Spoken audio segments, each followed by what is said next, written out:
പിതാവിൻ്റെയും പുത്രൻ്റെയും പരിശുദ്ധാത്മാവിൻ്റെയും നാമത്തിൽ ആമേൻ. എൻ്റെ പ്രിയപ്പെട്ടവരെ, എല്ലാവർക്കും സുപ്രഭാതം. അമ്മേ, പരിശുദ്ധ അമ്മേ, അമ്മേ പരിശുദ്ധമ്മേ, ദേവമാതാവേ, ദൈവമാതാവേ, അന്ന് അങ്ങ് കൃപാസനത്തിൽ പ്രത്യക്ഷപ്പെട്ട് വരാൻ പോകുന്ന മഹാദുരന്തത്തിൽ നിന്ന് രക്ഷപ്പെടാനും എല്ലാവർക്കും വേണ്ടി പ്രാർത്ഥിക്കുവാനും ആവശ്യപ്പെട്ടിട്ട് 20 വർഷം കഴിയുന്ന ഈ വേളയിൽ കൃപാസനത്തിലൂടെ ഞങ്ങൾക്കും ഞങ്ങളുടെ ഈ ദേശത്തിന് അങ്ങ് മധ്യസ്ഥം തേടി തന്ന എല്ലാ അനുഗ്രഹങ്ങൾക്കും കൃപകൾക്കും ഞങ്ങളിപ്പോൾ ഹൃദയം നിറഞ്ഞ നന്ദി പറയുന്നു. അമ്മേ, പരിശുദ്ധമ്മേ, ജപമാല മാതാവേ, സകല കൃപാസനം പ്രാർത്ഥനകളോടും ചേർത്ത് ഞങ്ങളിപ്പോൾ പ്രാർത്ഥിക്കുന്ന ഈ കുടുംബത്തിന്റെ പ്രത്യേക നിയോഗം. മക്കളെ, ഇവിടെ പ്രാർത്ഥന ആവശ്യം പറയുക.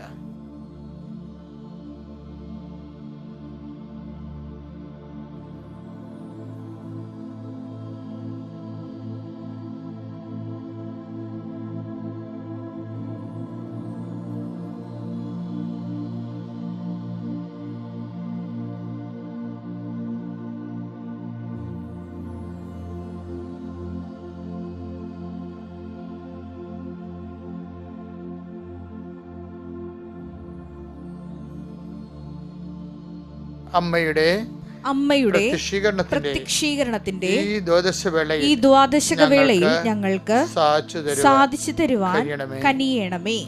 ആമേൻ. വിശ്വാസ പ്രമാണം. സർവശക്തനായ പിതാവും ആകാശത്തിന്റെയും ഭൂമിയുടെയും സൃഷ്ടാവുമായ ദൈവത്തിൽ ഞാൻ വിശ്വസിക്കുന്നു. അവിടുത്തെ ഏകപുത്രനും ഞങ്ങളുടെ കർത്താവുമായ ഈശോമിശിഹായിലും ഞാൻ വിശ്വസിക്കുന്നു. ഈ പുത്രൻ പരിശുദ്ധാത്മാവിനാൽ ഗർഭസ്ഥനായി കന്യകാമറിയത്തിൽ നിന്ന് പിറന്ന് പൊന്തിയോസ് പീലാത്തോസിന്റെ കാലത്ത് പീഡകൾ സഹിച്ച് കുരിശിൽ തറയ്ക്കപ്പെട്ട് മരിച്ച് അടക്കപ്പെട്ട് പാതാളങ്ങളിൽ ഇറങ്ങി മരിച്ചവരുടെ ഇടയിൽ നിന്ന് 3-ാം നാൾ ഉയർത്ത് സ്വർഗത്തിലേക്ക് എഴുന്നള്ളി സർവശക്തിയുള്ള പിതാവായ ദൈവത്തിന്റെ വലതുഭാഗത്തിരിക്കുന്നു. അവിടെ നിന്ന് ജീവിക്കുന്നവരെയും മരിച്ചവരെയും വിധിക്കുവാൻ വരുമെന്നും ഞാൻ വിശ്വസിക്കുന്നു. പരിശുദ്ധാത്മാവിലും ഞാൻ വിശ്വസിക്കുന്നു. വിശുദ്ധ കത്തോലിക്കാ സഭയിലും പുണ്യവാന്മാരുടെ ഐക്യത്തിലും പാപങ്ങളുടെ മോചനത്തിലും ശരീരത്തിന്റെ ഉയർപ്പിലും നിത്യമായ ജീവിതത്തിലും ഞാൻ വിശ്വസിക്കുന്നു. ആമേൻ. സ്വർഗ്ഗസ്ഥനായ ഞങ്ങളുടെ പിതാവേ, അങ്ങയുടെ നാമം പൂജിതമാകണമേ. അങ്ങയുടെ രാജ്യം വരണമേ.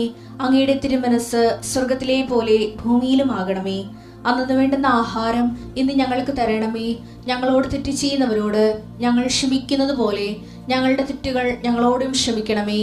ഞങ്ങളെ പ്രലോഭനത്തിൽ ഉൾപ്പെടുത്തരുതേ, തിന്മയിൽ ഞങ്ങൾ രക്ഷിക്കണമേ. ആമേൻ. നന്മ നിറഞ്ഞ മറിയമേ, സ്വസ്തി. കർത്താവ് അങ്ങയുടെ കൂടെ സ്ത്രീകളിൽ അങ്ങ് അനുഗ്രഹിക്കപ്പെട്ടവളാകുന്നു. അങ്ങയുടെ ഉദരത്തിൻ ഫലമായി ഈശോ അനുഗ്രഹിക്കപ്പെട്ടവനാകുന്നു. പരിശുദ്ധ മറിയമേ, തമ്പുരാന്റെ അമ്മേ, പാപികളായ ഞങ്ങൾക്ക് വേണ്ടി ഇപ്പോഴും ഞങ്ങളുടെ മരണസമയത്തും തമ്പുരാനോട് അപേക്ഷിക്കണമേ. ആമേൻ. പ്രിയപ്പെട്ടവരെ, വളരെ സുന്ദരമായൊരു മുഹൂർത്തത്തിലേക്ക് നാം പ്രവേശിക്കുകയാണ്. കർത്താവിൻ്റെ നാമത്തിൽ ഈ ദിവസത്തെ സമർപ്പിക്കുന്നു. ഇത് മനോഹരമായ ഒരു സംഭവമാണ്. കാര്യം, അതാ ദിവസങ്ങളിലെ അതിരാവിലെ കർത്താവിൻ്റെ കൈ പിടിച്ച് എഴുന്നേറ്റ് മാതാവിൻ്റെ കൈ പിടിച്ച് നടക്കാൻ കഴിയണത് എന്തൊരു അനുഗ്രഹമാണ്. വിശ്വസിക്കുന്നവർക്കും ചിന്തിക്കുന്നവർക്കും ഇത് അപാരമായ ഒരു ആധ്യാത്മികതയാണ്. ശിരസ് നമിച്ച കൈകൾക്കൊപ്പി നമുക്ക് പ്രാർത്ഥന അനുഗ്രഹം പ്രാപിക്കാം. അച്ഛൻ്റെ കൂടെ പ്രാർത്ഥിക്കാവുന്നതാണ്. അമ്മേ, പരിശുദ്ധ അമ്മേ, അമ്മേ പരിശുദ്ധമ്മേ, ദൈവമാതാവേ, അമ്മയുടെ പ്രത്യക്ഷീകരണത്തിന്റെ അടയാളങ്ങള് ഓരോ ദിവസവും ഞങ്ങൾ കണ്ടുകൊണ്ടിരിക്കുന്നു. അമ്മേ പരിശുദ്ധമ്മേ, ഇപ്പോൾ ലോകം മുഴുവനും ശിരസ്സ് നമിച്ച് കൈകൾ കൂപ്പി ഈ സുപ്രഭാതത്തിലെ അങ്ങയുടെ വലതുകരത്തിന്റെ ആണിപ്പഴുതാർന്ന ആശീർവാദം സ്വീകരിക്കുന്ന നിമിഷങ്ങളെ ഓർത്ത് നന്ദി പറയുന്നു. മക്കളെ,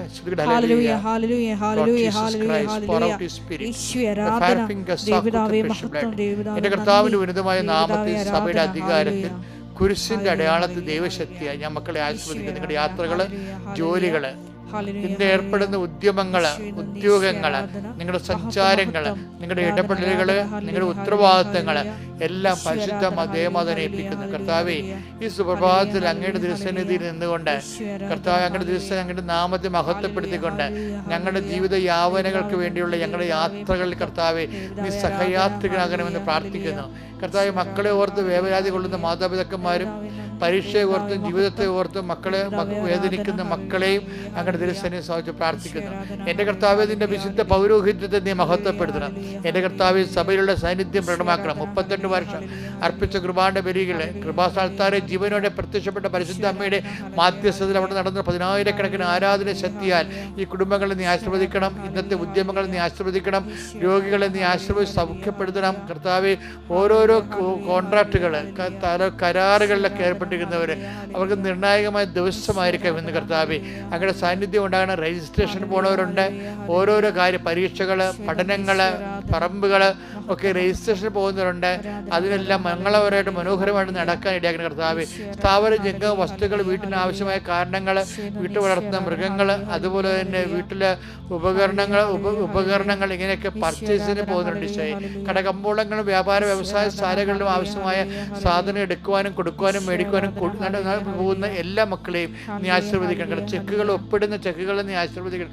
കർത്താവെ, ആ ചെക്ക് എന്തെല്ലാം ഞങ്ങൾ എവിടെയെല്ലാം ഞങ്ങൾ സൈൻ ചെയ്യുന്നുണ്ടോ, എന്തെല്ലാം രജിസ്റ്ററുകൾ ഞങ്ങൾ സൈൻ ചെയ്യുന്നുണ്ടോ, എന്തെല്ലാം പേപ്പർ ഞങ്ങൾ സൈൻ ചെയ്യുന്നുണ്ടല്ലോ, എന്തെല്ലാം അവിടെ എല്ലാം കർത്താവ് നിന്റെ സാന്നിധ്യം ഉണ്ടാകണം. ഞങ്ങൾ തെറ്റായി പോയാൽ നടക്കാത്ത കാര്യമാണ് ഞങ്ങൾ പിന്തിരിപ്പിക്കണമെന്ന് പ്രാർത്ഥിക്കുന്നത്. നടക്കുന്ന കാര്യമാണ് കർത്താവ്. എത്രയും വേഗം കാലവിളമ്പം കൂടെ കർത്താവ് അത് നിറവേറ്റാൻ ഇടയാക്കണം പ്രാർത്ഥിക്കുന്നു. എൻ്റെ കർത്താവിൻ്റെ ഉന്നതമായ നാമത്തിൽ കർത്താവ് പരസ്പരമുള്ള സംസാരങ്ങൾ, ചർച്ചകൾ, തീരുമാനങ്ങൾ, ഇന്നെടുക്കുന്ന ഓരോ കാര്യങ്ങളെയും കർത്താവ് അങ്ങ് ഏറ്റെടുക്കണം പ്രാർത്ഥിക്കുന്നു. കർത്താവ് ഇന്നെടുക്കുന്ന കർത്താവ് ഒന്നും കണ്ടല്ല, ആരെയും കണ്ടല്ല, അങ്ങേ മാത്രം കണ്ടുകൊണ്ട് ചില ആൾക്കാർ എഗ്രിമെൻ്റ് ചെയ്യുന്നുണ്ട്, ചില ആൾക്കാർ വ്യവസ്ഥ പറയുന്നുണ്ട്, ചില ആൾക്കാർ ചില ഡേറ്റുകൾ ഫിക്സ് ചെയ്യുന്നുണ്ട്. അവരെല്ലാവരും കർത്താവിൻ്റെ തിരുസന്നിധിയിൽ സമർപ്പിച്ച് പ്രാർത്ഥിക്കുന്നു. എൻ്റെ കർത്താവിൻ്റെ ഉന്നതമായ നാമത്തിൽ സഭയുടെ അധികാരത്തിൽ കുരിശിൻ്റെ അടയാളത്തിൽ ദൈവത്തിൻ്റെ ശക്തിയാണ് ഇടിച്ചിറങ്ങി കർത്താവിൻ്റെ ശക്തി നിനക്ക് ആവശ്യിക്കട്ടെ. കർത്താവ് വിശുദ്ധ പൗരോഹിത്യത്തെ മഹത്വപ്പെടുത്തവേ, സഭയിലുള്ള സാന്നിധ്യം പ്രകടമാക്കണമേ. എൻ്റെ കർത്താവിൻ്റെ ഉന്നതമായ നാമത്തിൽ സഭയുടെ അധികാരത്തിൽ കർത്താവിൻ്റെ വിശുദ്ധമായ രക്തത്താൽ നിങ്ങൾ തളിക്കപ്പെടട്ടെ. മാരകമായ രോഗങ്ങൾ, തീരാവേദികൾ, ജീവിത ദുരിതങ്ങൾ, ഹൃദയത്തിൻ്റെ ഭാരങ്ങൾ, ഡിപ്രഷൻ ബാധിച്ച മാനസിക അവസ്ഥകളെല്ലാം യേശുക്രിസ്തു നാമത്തിൽ എല്ലാ പ്രശ്നങ്ങളും മഞ്ഞുപോലെ ഉരുകി കർത്താവ് കാറ്റുപോലെ കടന്നു പോകട്ടെ. എൻ്റെ കർത്താവിൻ്റെ ഉന്നതമായ നാമത്തിൽ നിങ്ങൾ സുഖപ്പെടുകയും നിങ്ങളെ ഇന്ന് ബാധിക്കുന്ന മുഴുവൻ വിഷയങ്ങൾ പരിശുദ്ധയുടെ മാധ്യസ്ഥനെ ഏൽപ്പിച്ചുകൊണ്ട് ഈശോയ്ക്ക് ഏൽപ്പിച്ചുകൊണ്ട് ദൈവത്തിൻ്റെ സ്തുതികൾ അർപ്പിക്കുന്നു. യേശുവേ സ്തോത്രം, യേശുവേ നന്ദി. എൻ്റെ കർത്താവിനുമായ നാമത്തെ സഭയുടെ അധികാരത്തിൽ കുരിശിൻ്റെ അടയാളത്തിൽ ദൈവത്തിൻ്റെ ശക്തികൾ ഇന്നത്തെ ദിവസത്തിലെ മക്കളെ ഈശോ ആശീർവദിക്കുകയും കൃപാസനത്തിലെ സാക്ഷ്യങ്ങൾ പറയുന്ന പോലെ വലിയ സാക്ഷ്യങ്ങൾ പറയാൻ ദൈവം നിങ്ങൾക്ക് അടയാളം നൽകി അനുഗ്രഹിക്കുകയും ചെയ്യട്ടെ.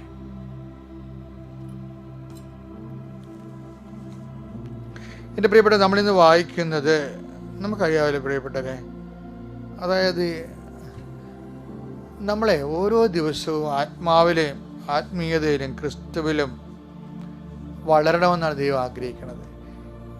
നമ്മുടെ കോശങ്ങൾ തന്നെയാണ്. ഇന്നലെ എത്രയോ പുതിയ കോശങ്ങൾ രാത്രി ഉണ്ടായല്ലേ. ഞങ്ങളുടെ നാട്ടിലൊക്കെ ആൾക്കാർ ഈ കായലിലൊക്കെ വീശാൻ പോകുന്നതൊക്കെ ഉറക്കം നിൽക്കേണ്ടി വരും. ഉറക്കം നിന്നൊക്കെയാണ് വല വീശണത്. അവർ 100 ഗ്രാം ഈന്തപ്പഴം മേടിച്ചിട്ട് പോകും. അപ്പം ഞാൻ ഇടയ്ക്ക് ഒരു ദിവസം വീശി കഴിഞ്ഞ് വന്ന ആൾക്കാരുടെ കണ്ടുമുട്ടിയപ്പോൾ ഞാൻ രാത്രി കഴിച്ചതിൻ്റെ ബാക്കി ഈന്തപ്പഴം ഞാൻ മടിയിൽ മീൻപിറ്റ കാശും കൊണ്ടുവരികയാണെന്ന്. പ്രിയപ്പെട്ടവരും അടുപ്പമുള്ളവർക്ക് വേണം, ഇടവക്കാരാണ്. നല്ല ചെയ്ത് ഈന്തപ്പഴം കൊണ്ടുപോയി. ഞാൻ ഈന്തപ്പഴം എന്തിനാണ് പറഞ്ഞു, ഈന്തപ്പഴം രാത്രി ഉറക്കം നിൽക്കുമ്പോൾ കുറേ ബ്ലഡ് നമുക്ക് നഷ്ടപ്പെടത്തില്ലേ. അപ്പോൾ ഈ പാവപ്പെട്ട മനുഷ്യർക്ക് എന്തും മൊത്തം കൃത്യമായിട്ട് കാര്യങ്ങൾ അറിയാമെന്ന് നോക്കിയേ. അപ്പോൾ രക്തം ഉണ്ടാകാൻ വേണ്ടി ഈന്തപ്പഴം രാത്രി കഴിക്കുമെന്ന് ഞാൻ പറഞ്ഞു. ബേസ് ദൈവം നിങ്ങൾ അനുഗ്രഹിക്കട്ടെ. എനിക്കത് പുതിയ അറിവായി കിട്ടി. അപ്പോൾ നമ്മളെ സംബന്ധിച്ചിടത്തോളം നമ്മുടെ കോശങ്ങളും അതുപോലെ ബ്ലഡും ഒക്കെ നഷ്ടപ്പെടുമ്പോൾ തിരിച്ച് നമുക്കത് ലഭിക്കണ്ടേ. അപ്പം അതുകൊണ്ട് തന്നെ ആധ്യാത്മികയിൽ ഇതുപോലെ കോശ വളർച്ചയുണ്ട്.